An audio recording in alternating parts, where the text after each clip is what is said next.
Hey guys, this is Archana from Edureka and I welcome you all to this session on manual testing. Without any delay, let's go ahead and take a look at the topics which we will be talking about in today's session. So here we go. We will begin the session by talking about software testing and two main categories of software testing. After that, we will get started with our today's topic, which is manual testing. There we will discuss what manual testing is, its advantages, how to perform manual testing, its types and disadvantages. And finally, we will conclude this session by discussing the key differences between manual testing and automation testing. So I hope agenda was clear to you guys. Let's get started then. Today's world of technology is completely dominated by machines and their behavior is controlled by software powering it. You guys know it. Any software project has three vital aspects that are cost, time, and quality. So the prime objective of any project is to get a high quality output while reducing the cost and the time required for completing the project. But how is that achieved? Through software testing.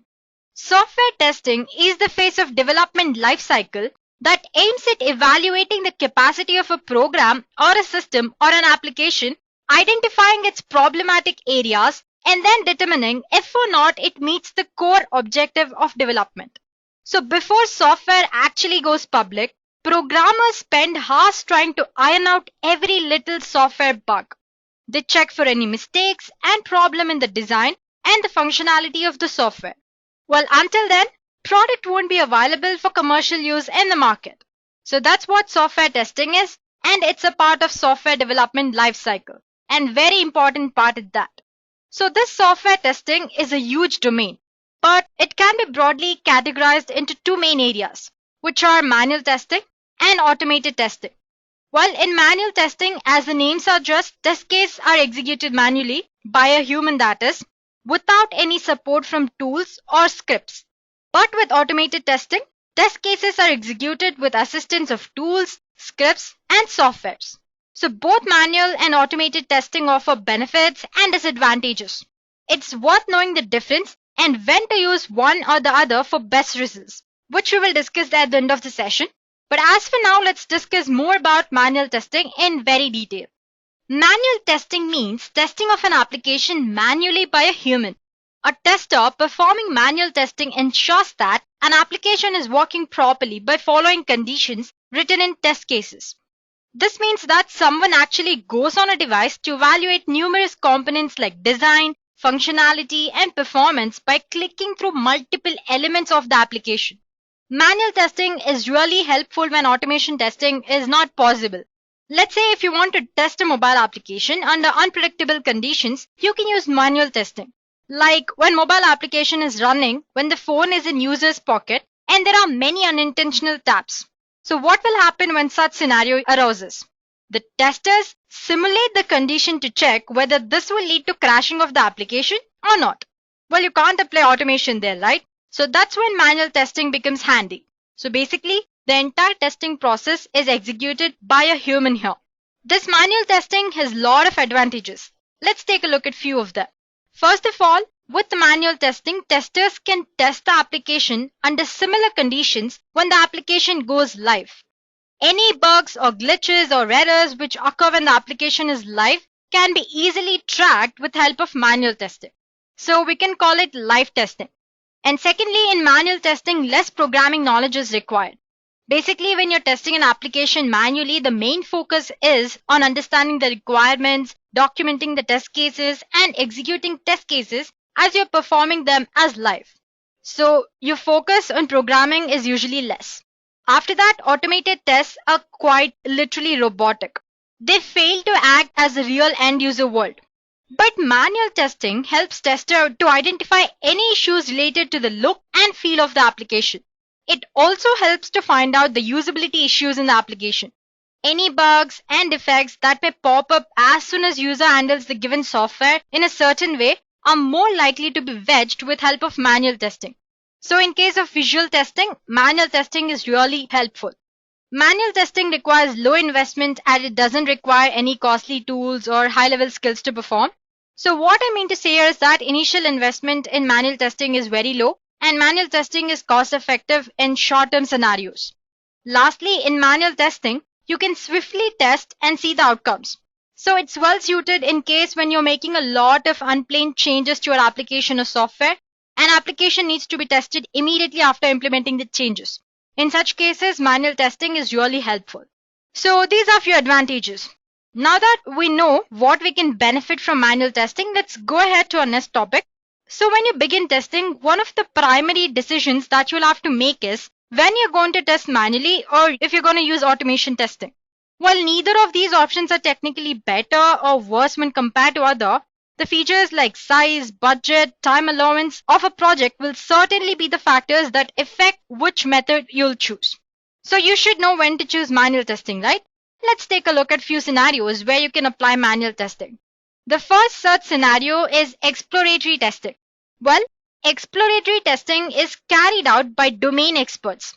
So this type of testing requires testers' knowledge, experience, analytical skills, logical skills, creativity, and intuition.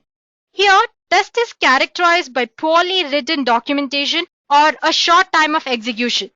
So basically, we need the human skills to execute the testing process in the scenario. Manual testing comes to rescue while working with poorly written documentation and if there's a shortage of time. This approach, basically that's exploratory testing, requires minimal planning and maximum test execution, which is possible if you choose manual testing. So this is one scenario where manual testing is really helpful. After that, you have usability testing. Usability testing helps to find out the user friendliness of an application, as the name indicates. So this is an area where you need to measure how user friendly, efficient, or convenient the software or the product is to end users. So basically, human observation is the most important factor, so a manual approach is preferable. Nextly, you have ad hoc testing. So as the name suggests, this type of testing does not follow any fixed method or approach, you can say. Well, that's why it's called informal type of testing. In ad hoc testing, testers randomly test the application without following any documents and any test design techniques. So understanding and insight of a tester is a very important factor. Naturally, manual testing is preferable here as well. Well, these are three main scenarios where manual testing is preferred over test automation or automation testing. What are those?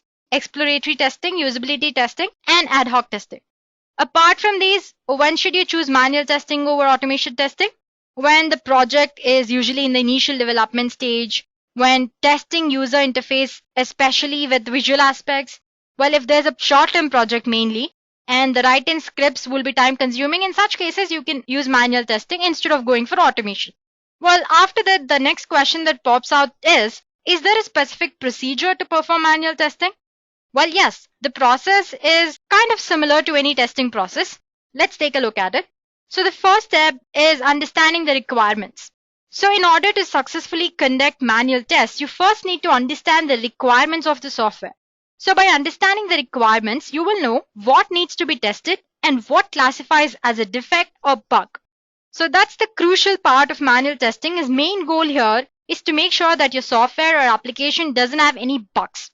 The next step is writing test cases.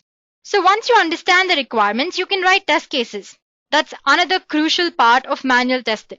These test cases basically guide you through a sequence of tests to test functions and different scenarios written within software application. And remember that writing good test cases is important as they make executing the test go very smoothly and ensure good test coverage. So once you're done writing test cases, the next step is conducting the test. So once your test cases are written and test environments is properly prepared, it's time to begin testing. You can follow the test cases and mark each test as passed, failed, or skipped. When doing manual testing, it's important to keep notes on what happens when a test fails. That's really important. You can't ignore that fact just because your test failed. The fourth step is to log good bug reports. So in addition to actual testing, as a tester, you'll be responsible for logging bugs as well. So as you encounter bugs, you need to log information for the development team about the defect. So writing good bug reports will help you and your team later.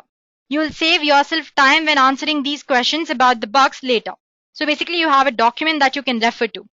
At its core, a good bug report should have a strong title, steps on how to overcome the bug, expected and actual results, and any relevant attachments that will help the development team to understand the issue or the bug. like screenshots or recordings or export files as such. So lastly, you need to create a detailed test report. After running tests, it's good to know the results of the tests at very high level, like how many tests were run, how many tests failed, how many were skipped, like that. Pretty straightforward process, right? Well, with that done, let's move on to our next topic, which is different types of manual testing.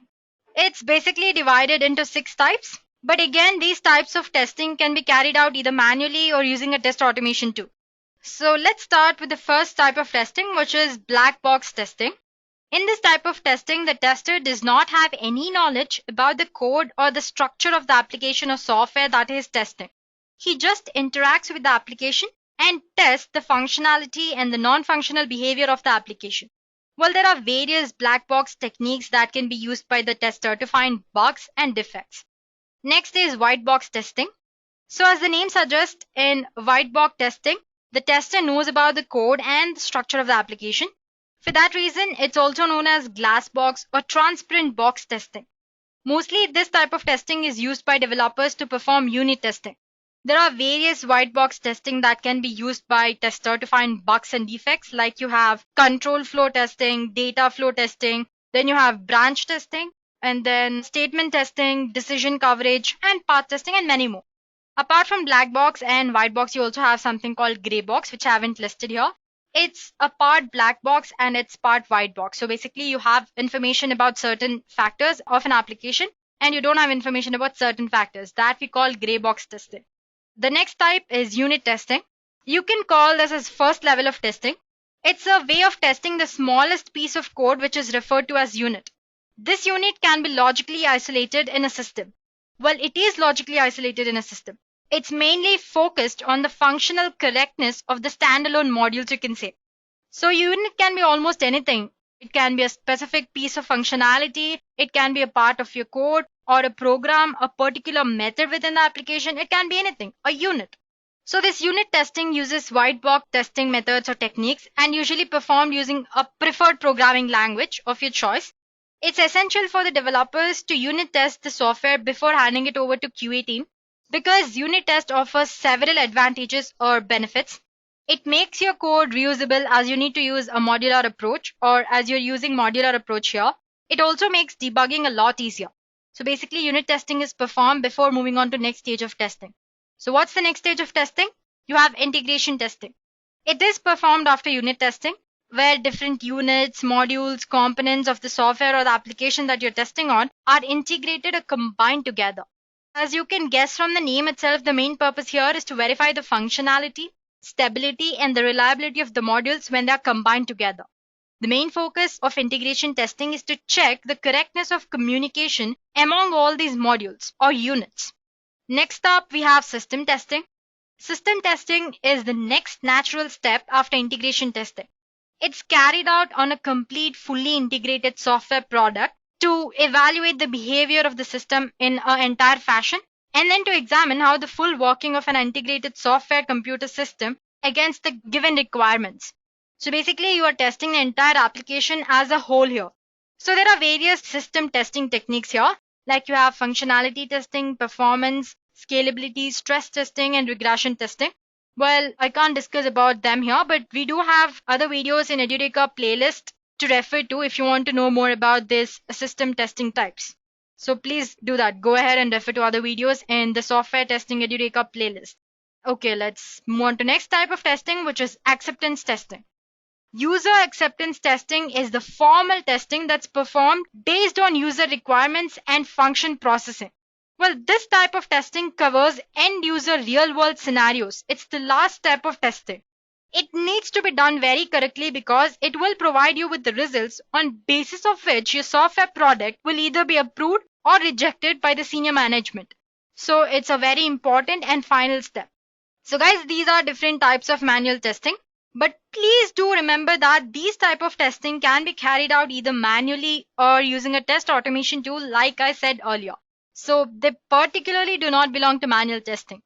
So guys, earlier I did tell that just like automation testing, manual testing too has its pros and cons. We did discuss certain advantages. Now let's go ahead and discuss disadvantages of manual testing. First of all, it's really time consuming. Manual tests can be reused, which means every time there's a change in application, the tester needs to run all the test cases again from the beginning. Hence, the tester need to test the application even in case of minor changes. Imagine that. It's really very time-consuming process, right? As you can see, the important resources here are nothing but humans, because basically the entire manual testing is performed by humans. So to repeat the same task again and again is really time-consuming. And there's high possibility of errors in manual testing. That's because manual testing is dependent on humans, and there's a high possibility of errors because of that. The testing results will be as good as tester performing the test. So if the person who is performing the test is really good at what is doing, then you can expect no errors. Otherwise, you might find certain errors and bugs. With manual testing, there are chances that tester may miss out on some bugs or some repeated bugs which are resting within the application. So what I'm trying to say here is that since manual testing is performed by humans, it's more prone to errors. And then you have testing limitations. Manual testing is not good for load and performance testing. To check the performance of an application in manual testing, there's a requirement of large number of users and gadgets. The moment the term gadgets comes in, it is no more a manual testing. It belongs to automation testing. So you have certain limitations in manual testing. So that's it, guys. We have almost reached to the end of the session. Last topic for today's session is differences between manual testing and automation testing. So like I said earlier, when you begin testing, one of the primary decisions that you will have to make is if you're going to test your application or software manually or if you're going to apply automation. While neither of these options are technically better or worse when compared to one another, the features like size, budget, and time allowance make a lot of difference on which one are you choosing. So you should be aware of distinct and key differences between manual testing and automation testing. So let's discuss. So guys, I have listed out certain features against which we will compare manual testing and automation testing. Let's take a look. The first thing is user interface. In case of manual testing, testers usually tend to check the user friendliness quotient of the system or application which is being developed. So manual testing allows for human observation, which may be more useful if the goal is user friendliness or improved customer experience. But when it comes to automation, we use tools and no much attention is paid to user interface of the application. So automated testing does not entail human observation and cannot guarantee user friendliness and positive customer experience. And then you have testing time. As you might have expected, manual testing is time consuming because it takes up human resources. Automation testing is faster as it operates on tools that test the system or application according to different cases. Talking about accuracy, manual testing, though double-checked, has scope of human error, so it's not very accurate. Automation testing is highly accurate as it completely depends on the results of testing tools. And then comes the reliability. Manual testing is complete dependency on humans, like I've been saying since we started the topic. Hence, it cannot be acclaimed as highly reliable. But automation testing is comparatively more reliable as tools execute the results of test cases which are formulated by testers. Well, again, humans are involved, but then humans are using tools to perform the test, so accuracy or the reliability is literally high in case of automation. Next, the programming. We already discussed this earlier. The main focus in manual testing is on documentation, writing test cases and all that. So programming is not that very important, or it's not given much importance to. Whereas automation testing requires programming. Why? Because using programming, you need to devise new test cases that can check the proper functionality of system in multiple scenarios, which is not easy to do if you're using manual tasks. But since you're using automation, it needs programming to do all this. And then comes the concept of budget. Manual testing is not really much expensive, but it's considered good for short-term goals. Automation testing is expensive as it requires purchasing tools. However, it's quite reasonable in terms of long-term. So if you're going for short-term testing, you should prefer manual testing. If you're going for long-term, then automation testing is much better. Then comes the investment cost. Manual testing requires investment in terms of hiring resources, which is mostly human. Automation testing requires investment in terms of purchasing tools. So that's how manual testing differs from automation testing. Guys, you need to remember one thing. You cannot consider manual testing and automation testing as two separate processes. So when you say testing in general, it involves both manual testing and automated testing. So guys, with this, we have reached the end of the session. Like we discussed, manual testing is both pros and cons. You need the right mix of manual testing and automated testing to get the best results. You need to find the best approach in any given testing situation to achieve high quality output within your budget and timeline. So that's it, guys. I hope the session was interesting. Well, if you have any doubts or if you have any queries or if you have anything to say, please do post them in the comment section and we will get back to you as soon as possible. Thank you, guys.